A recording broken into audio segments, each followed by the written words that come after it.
Exams టైంలో ఫోకస్డ్‌గా చదవడం, అవి గుర్తుపెట్టుకోవడం or key important points.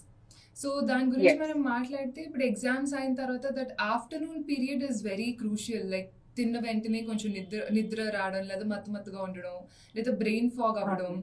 So, ఇలాంటివి సాధారణంగా జరుగుతూ ఉంటాయి అందరికి. సో, దీన్ని అంతే. మనం ఓవర్‌కమ్ చేయడానికి ఎలాంటి ఫుడ్ తీసుకుంటే బెటర్ అవుతుంది? లైక్ మన ప్రిపరేషన్‌కి? ఓకే.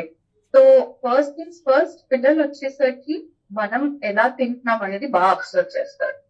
సో, మెయిన్ ఫౌండేషన్ వచ్చేటస్ మనం ఫస్ట్ వాళ్ళ ముందు హెల్తీగా తింటున్నామా? లైక్ ఎప్పుడు బయట నుంచి తీసుకోకుండా అట్‌లీస్ట్ ఆ పీరియడ్ వరకు కూడా ఔటింగ్స్ చేయకుండా ఇంట్లోనే తింటున్నామా? ఫస్ట్ మనం ఒక రైట్ ఎగ్జాంపుల్ కింద ఆ పీరియడ్ లో ఉండడం చాలా ఇంపార్టెంట్.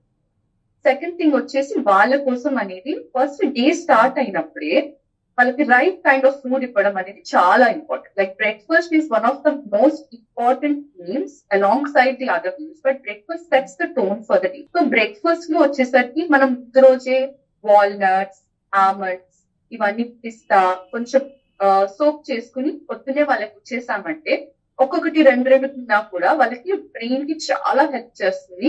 అండ్ అది full antioxidants rich food.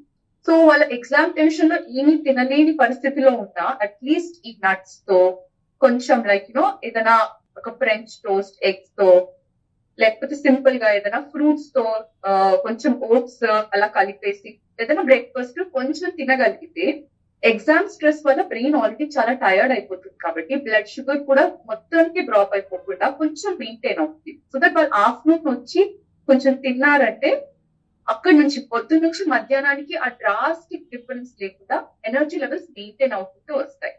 వాళ్ళు కావాలంటే కాసేపు రెస్ట్ తీసుకోగలరు. బట్ ఆ రెస్ట్ తీసుకున్నా కూడా కంప్లీట్ గా టైర్డ్ గా ఫీల్ అవ్వకుండా వెంటనే they can jump in to study for the next. So ఇలాంటి చిన్న చిన్న విషయాలు చాలా ఇంపార్టెంట్.